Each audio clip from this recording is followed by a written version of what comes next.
kita harus sibuk dengan amalan hati. Kita tidak hanya ittiba apa yang terlihat dari Nabi Muhammad. Kita tidak hanya ittiba bagaimana tata cara yang dilakukan oleh Nabi Muhammad, namun kita juga harus sibuk bagaimana ittiba sesuai hati kita dengan hatinya Nabi Muhammad sallallahu alaihi wasallam ketika beliau sedang beribadah.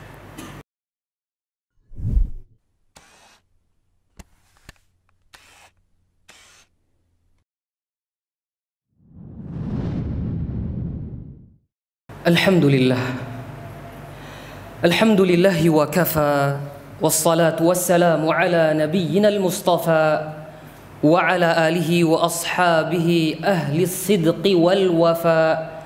Ashhadu an la ilaha illallah wahdahu la sharika lah wa ashhadu anna Muhammadan abduhu wa rasuluhu la nabiyya wa la rasula ba'dahu, amma ba'du. قال الله تعالى في القرآن الكريم يا أيها الذين آمنوا اتقوا الله حق تقاته ولا تموتن إلا وأنتم مسلمون. إخوتي بارك الله فيكم أعزكم الله جميعا. Sidang Jumat yang dimuliakan oleh Allah Subhanahu wa taala.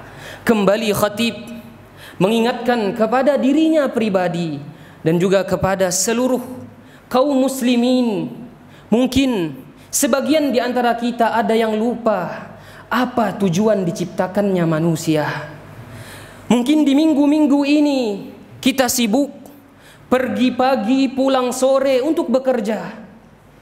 Mungkin kita hanya makan, minum, istirahat, main-main, melakukan kegiatan yang sia-sia di minggu-minggu ini.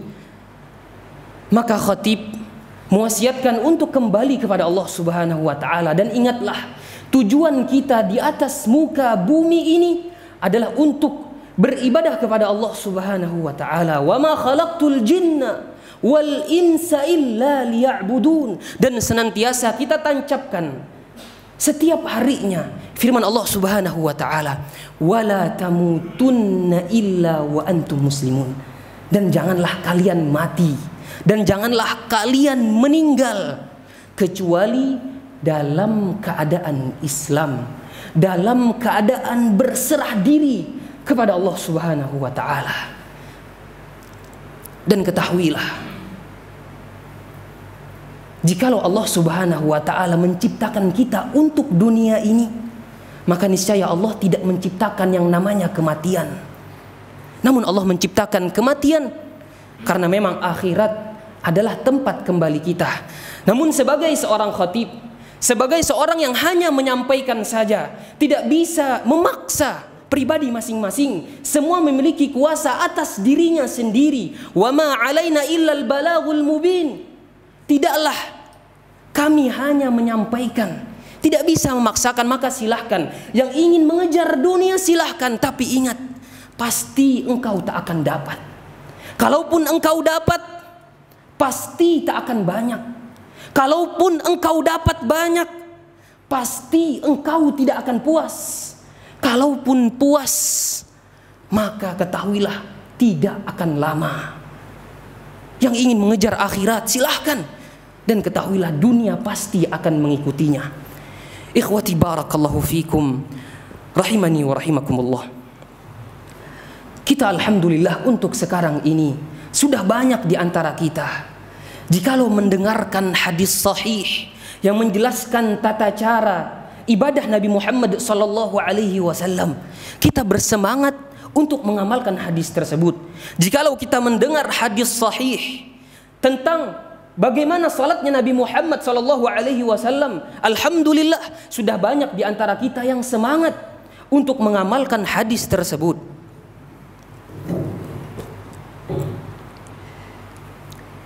Ini sesuai dengan sabda Nabi Muhammad sallallahu alaihi wasallam, "Sallu kama raaitumuni usalli." Salatlah engkau, salatlah kalian sebagaimana kalian melihat aku salat, kata Nabi Muhammad sallallahu alaihi wasallam. Dan juga ketika kita ingin haji atau umrah, kita senantiasa ingin sesuai dengan tuntunan yang diajarkan oleh Nabi Muhammad sallallahu alaihi wasallam. Sebagaimana pengaplikasian hadis Nabi Muhammad sallallahu alaihi wasallam, "Litakhudhu anni manasikakum."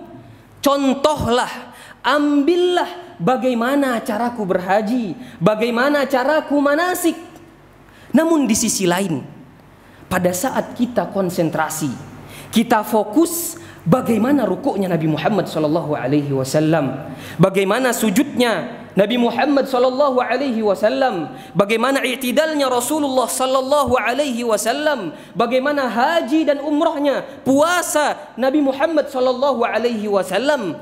Namun terkadang kita, sebagian dari kita lupa, tidak melihat bagaimana hati Nabi Muhammad sallallahu alaihi wasallam ketika beliau sedang melakukan ibadah. Maka hati perlu kita perhatikan, wahai jamaah rahimani wa rahimakumullah. Kita harus sibuk dengan amalan hati. Kita tidak hanya ittiba apa yang terlihat dari Nabi Muhammad. Kita tidak hanya ittiba bagaimana tata cara yang dilakukan oleh Nabi Muhammad, namun kita juga harus sibuk bagaimana ittiba sesuai hati kita dengan hatinya Nabi Muhammad sallallahu alaihi wasallam ketika beliau sedang beribadah. Maka kita tidak perlu sibuk atau hanya sibuk dalam perkara zahir, namun kita perlu sibuk dalam perkara batin. Kita tidak hanya sibuk dalam perkara yang terlihat, namun juga kita harus mensibukkan diri dalam perkara yang hanya kita dan Allah Subhanahu wa taala yang tahu.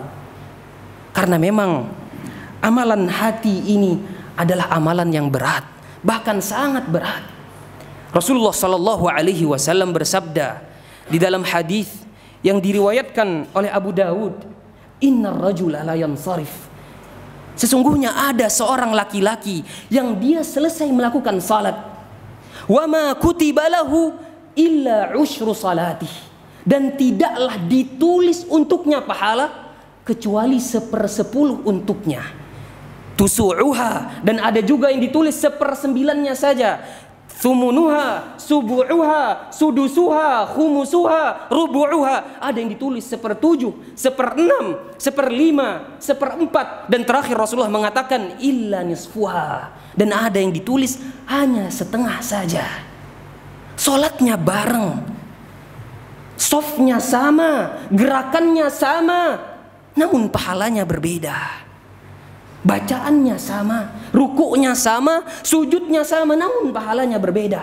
Maka kata Imam Nawawi, di mana perbedaan tersebut? Perbedaan tersebut ada di dalam hati setiap orang yang salat. Apakah hatinya khusyuk? Apakah hatinya penuh dengan tadabbur? Tidak ada perkara duniawi, tidak ada paksaan di dalam hatinya ketika dia menjalankan ibadah kepada Allah Subhanahu wa taala. Ikhwati barakallahu fikum. Fa wallahi, demi Allah, sebenarnya yang Allah sanjung di dalam Al-Quran, orang-orang salat adalah orang yang hatinya ikut salat, adalah orang yang salatnya khusyuk. Allah Subhanahu wa taala berfirman dalam surah Al-Mu'minun, "Qad aflahal mu'minun alladzina hum fi salatihim khashi'un." Sungguh benar-benar telah beruntung orang-orang yang beriman. Siapa mereka? Mereka yang orang yang melaksanakan salat dan hatinya pun khusyuk ketika salat. Hatinya ikut salat, hatinya tidak ada urusan duniawi, hatinya 100% untuk Allah Subhanahu wa taala. Hadirin rahimani wa rahimakumullah. Ada juga hadis yang dibawakan oleh sahabat Anas bin Malik yang diriwayatkan oleh Ahmad, "Kunna julusan ma'a Rasulillah sallallahu alaihi wasallam." Kami pernah duduk bersama Rasulullah sallallahu alaihi wasallam. Kemudian Rasulullah sallallahu alaihi wasallam mengatakan, "Yatla'u 'alaikumul an rajulun salih min ahlil jannah." Wahai sahabatku, akan muncul, akan timbul kepada kalian seseorang yang mana dia adalah penduduk surga. Tidak lama setelah itu masuk seorang laki-laki dengan membawa sendal di tangan kirinya dan jenggotnya pun basah karena habis berwudu. Fatala'a rajulun minal ansar. muncullah orang Ansor tersebut. Kemudian di hari yang kedua, dalam keadaan yang sama, mereka duduk bersama Rasulullah sallallahu alaihi wasallam. Rasulullah mengatakan yang sama, yatlu alaikumul an rajulun min ahlil jannah. Akan muncul, akan datang kepada kalian seseorang, dia adalah penduduk surga. Di hari yang kedua, kemudian muncullah orang yang sama dengan hari kemarin, dan dalam keadaan sama, membawa sendal di tangan kiri dan jenggotnya pun basah setelah berudu. Namun di hari yang ketiga, atau di hari yang ketiga sama, Nabi Muhammad SAW mengatakan, yatlau alaikumul an rajulun min ahlil jannah. Akan muncul orang dari penduduk surga, atau orang yang sudah dijanjikan surga untuknya. Kemudian sama, orang yang datang 3 hari berturut-turut, orang tersebut dari Ansar, dengan keadaan yang sama, membawa sendal di tangan kirinya dan jenggotnya pun basah. Ketika sahabat yang masuk ini, orang yang dijanjikan masuk surga ini, balik ke dalam kediamannya atau ke rumahnya, diikutilah oleh sahabat Abdullah bin Amr bin Al-As. Saking semangatnya sahabat, apa yang menyebabkan dia sudah dijanjikan surga oleh Rasulullah sallallahu alaihi wasallam. Kemudian datanglah Abdullah bin Amr bin Al-As kepada sahabat tersebut mengatakan, wahai sahabat, sesungguhnya aku sekarang sedang memiliki konflik dengan ayahku, dan aku sudah bersumpah agar tidak menginap di rumah ayahku selama 3 hari. Maka jikalau engkau mengizinkan, aku ingin menginap di rumahmu. Kemudian sahabat ini memperbolehkan Abdullah ibn Amr bin Al-As untuk tinggal di rumahnya. Tinggallah Abdullah bin Amr bin Al-As selama beberapa hari. Namun yang sangat membingungkan adalah sahabat Abdullah bin Amr bin Al-As tidak melihat amalan yang banyak yang dilakukan oleh sahabat ini. Abdullah bin Amr bin Al-As tidak melihat amalan istimewa, amalan khusus. Dia tidak bangun salat tahajud, dia tidak puasa sunnah. Amalan dia biasa, amalan dia standar. Illa annahu, kecuali kata Abdullah bin Amr bin Al-As, kecuali dia idza taqallaba minan naum yadhkurullah, kecuali jikalau dia membolak-balik, ketika membalikkan badan ketika tidur, dia berzikir kepada Allah Subhanahu wa taala. Ketika datang salat subuh, dia salat ke masjid dan melakukan hari dengan biasanya. 3 hari dilihat oleh Abdullah bin Amr bin Al-As tidak memiliki amalan yang khusus. Maka setelah itu sahabat Abdullah bin Amr bin Al-As izin pamit, seraya mengatakan, wahai ya Abdullah, wahai Abdullah, sebenarnya aku tidak memiliki konflik dengan ayahku di rumah. Aku hanya ingin menginap di rumahmu. Aku ingin melihat apa yang engkau lakukan di dalam rumahmu, atau apa yang engkau miliki dari amalan. Aku ingin juga masuk ke dalam surga Allah. Fama ra'aitu aktsara amala, dan aku tidak melihat engkau mempunyai banyak amalan. Kemudian apa yang dikatakan oleh sahabat ini? Ha huwa ana bima ra'ait. Inilah aku sebagaimana yang engkau lihat. Ini amalanku. Namun ketika Abdullah bin Amr bin Al-As ingin keluar dari rumahnya, dipanggil oleh sahabat ini. Ma'ani illa ma'ara, seraya mengatakan, tidaklah engkau melihat aku sebagaimana yang kau lihat.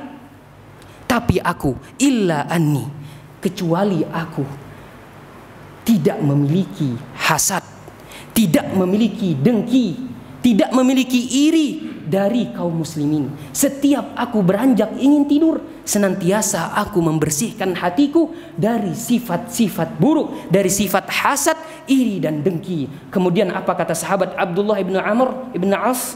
Hadza ma yadkhulukal jannah. Inilah amalan, inilah yang memasukkan dirimu ke dalam surga Allah Subhanahu wa taala. Wa hadza mimma la nutiq, dan inilah yang kami sendiri pun belum bisa melakukan amalan ini, yaitu amalan hati. Maka lihat saudara kaum muslimin rahimani wa rahimakumullah, sahabat ini tidak memiliki amalan tahajud yang banyak, puasa Senin Kamis, puasa Daud. Amalan dia hanya standar, namun amalan dia ada di dalam hatinya. Disinilah kita jikalau ingin berlomba-lomba dari kaum muslimin yang lainnya, perhatikan masalah hati. Ini adalah amalan besar. Aqulu qawli hadza wa astaghfirullah li wa lakum wa lisairil muslimina wal muslimat min kulli dhanbin wa khati'ah innahu huwal ghafurur rahim.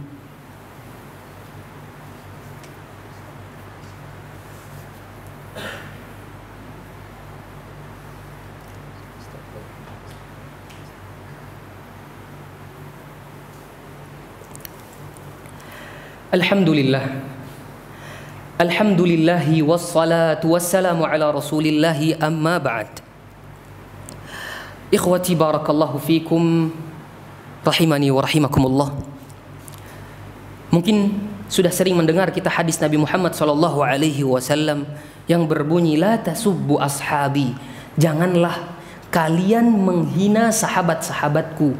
Fawalladhi nafsi biyadih, dan demi Allah, lau anfaqa ahadukum mithla uhudin dhahaban ma balagha mudda ahadihim wala nasifah. Dan demi Allah, jikalau seseorang di antara kalian ada yang berinfak sebesar gunung Uhud dan dalam bentuk emas, maka ketahuilah pahalanya tidak akan mengalahkan pahalanya sahabat Nabi Muhammad, walaupun mereka hanya bersedekah dengan satu mud saja, dengan satu genggaman saja, wala nasifah, ataupun dengan setengah genggamnya saja. Pahala kita tidak akan sama seperti pahalanya para sahabat Nabi Muhammad SAW.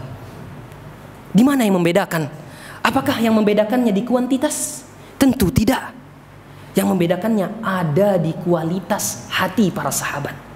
Hati mereka bersih, hati mereka penuh dengan keimanan. Seorang tabi'in mengatakan, jikalau memang kalian mampu membandingkan atau menandingi amalan sahabat Abu Bakar As-Siddiq secara kuantitas, kalian bisa lebih banyak beribadah daripada Abu Bakar. Namun dalam segi pahala, dalam segi kualitas ibadah, kalian tidak akan bisa mengalahkan amalan para sahabat. Sebagaimana yang dikatakan oleh Imam Ibn Taymiyah, innal a'mala adh-dhahirah ya'zumu aw yasguru qadruha bima fil qulub, bahwasannya amalan-amalan yang kita lakukan secara zahir, semua itu bisa jadi besar di sisi Allah dan bisa jadi kecil di sisi Allah, tergantung apa yang ada di dalam hati kita. Mungkin kita siang malam penuh dengan ibadah, kita puasa, kita salat, kita zakat, kita bersedekah jutaan dan banyak amalan yang kita lakukan, tapi jikalau hati kita tidak bersih, hati kita tidak ingin mengharap wajah Allah, kita ingin disanjung manusia, fa wallahi wallah, lebih mulia orang yang melakukan amalan standar namun semua diperuntukkan oleh Allah Subhanahu wa taala. Innallaha wa malaikatahu yusalluna 'alan nabi ya ayyuhalladzina amanu sallu 'alaihi wa sallimu taslima. Allahumma salli ala Muhammad wa ala ali Muhammad kama sallaita ala Ibrahim wa ala ali Ibrahim wa barik ala Muhammad wa ala ali Muhammad kama barakta ala Ibrahim wa ala ali Ibrahim fil alamin innaka Hamidum Majid. Allahumma ighfir للمسلمين والمسلمات والمؤمنين والمؤمنات الأحياء منهم والأموات إنك سميع قريب مجيب الدعوات يا قاضي الحاجات. اللهم آت نفوسنا تقواها وزكها أنت خير من زكاها. اللهم إنا نسألك الهدى والتقى والعفاف والغنى. اللهم إنا نسألك علما نافعا ورزقا طيبا وعملا متقبلا. اللهم يا مقلب القلوب ثبت قلوبنا على دينك، ويا مصرف القلوب صرف قلوبنا على طاعتك. اللهم بلغنا رمضان، اللهم بلغنا رمضان، اللهم بلغنا رمضان. اللهم يا معلم إبراهيم علمنا، ويا مفهم سليمان فهمنا، ويا مفرج موسى الكرب فرج لنا الكربة. ربنا اغفر لنا ولوالدينا وارحمهم كما ربونا صغارا. اللهم اجعل قبورهم وقبورنا روضة من رياض الجنان، ولا تجعل قبورهم وقبورنا حفرة من حفر النيران. ربنا آتنا في الدنيا حسنة وفي الآخرة حسنة وقنا عذاب النار. اللهم اجعل آخر كلماتنا في هذه الدنيا لا إله إلا الله. هذا وصل اللهم على نبينا محمد وعلى آله وصحبه وسلم، وآخر دعوانا أن الحمد لله رب العالمين وأقيموا الصلاة. Terima kasih. Jazakumullah khairan wa barakallahu fikum. Video ini dibuat atas partisipasi dari donasi Anda. Semoga menjadi amal jariah bagi Anda semuanya.